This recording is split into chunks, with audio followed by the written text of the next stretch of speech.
this video, I'm going to show you how to set up an egg laying box in preparation for the arrival of eggs. As you can see, she's already starting to show some signs, and the other real big clue is the fact she just recently shed. Corn snakes typically lay about a week or two after this particular shed. She was bred.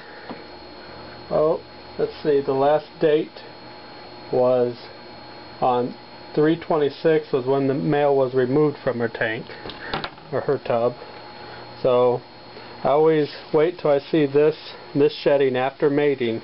This shedding will usually come a week or two before egg laying, so that's when I start setting up the egg box, the egg laying box, the incubator, and the tub that goes into the incubator that will eventually house the eggs.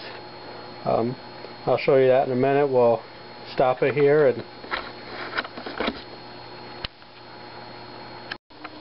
okay, here's the egg laying box, and this is what I use. I use vermiculite on the inside of my box. I'll take this lid off. Now there's many other products you can use. Perlite. There's a commercial product called Hatchite. But this is available to me cheap in my area, so that's what I stick with. Anything that can hold moisture will do just fine. So I'll show you how I set that up. Let me set the camera down. What I do is I just add water to this is dry, about an inch deep or so. I just add water to this. Okay, I add water to this to the point that you can see it like that. You can see where if I pull it aside, we can see a little bit of water, and I'm just going to fill it up some more, and this will quickly absorb that excess moisture that's in the bottom of the tub. Still got a little bit.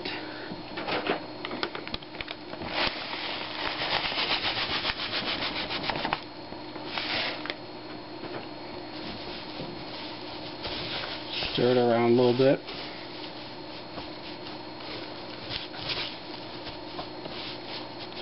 And there, that's about the consistency.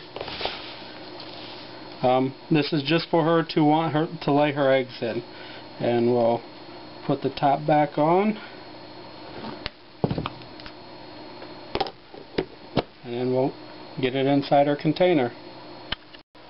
Okay, now the nest box is in place. I have returned the snake back to her tub, and she has quickly discovered that she's got something new in her cage, and she's going to explore it.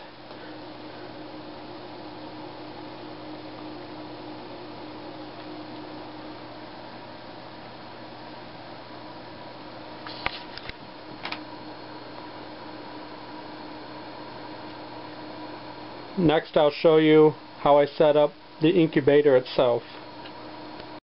Okay, so here's the incubator, and this here is the box I place the eggs in once they're laid, and this box is what goes into the incubator. This is just a simple Ziploc container, a couple of them for a few bucks.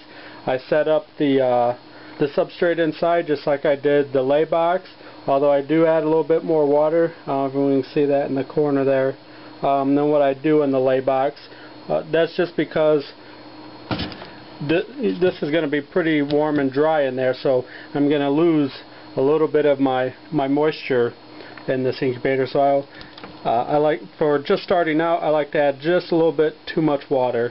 By the time the eggs are here, that water will probably already evaporated out. The other important thing is I put holes in the top of this lid. As you can see right there, I've got 6 of them. Reason being, when the snakes hatch inside here, this can actually be too tight. This lid can be on too tight, and therefore we actually get no air circulation inside the box, and your babies can actually suffocate inside. So I go ahead and just put a couple little air holes in there, just be on the safe side in case I don't catch them right away. So that's that. I'll do all this the same day you start setting up the lay box.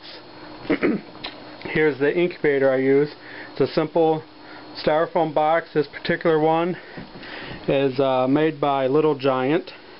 It's an incubator for hatching out chicken eggs. I just don't buy the egg turner. We don't need them for snakes, so therefore I don't waste my money on it. Simple design on the inside. This metal round piece inside, that generates the heat. That's part of your controls to set the heat. Pretty self-explanatory. Thermometer. I actually use a second thermometer for outside to read on the outside and just to double check each other. And that's that. That's my incubator. Next snake video will be when I have eggs. Hope you enjoy.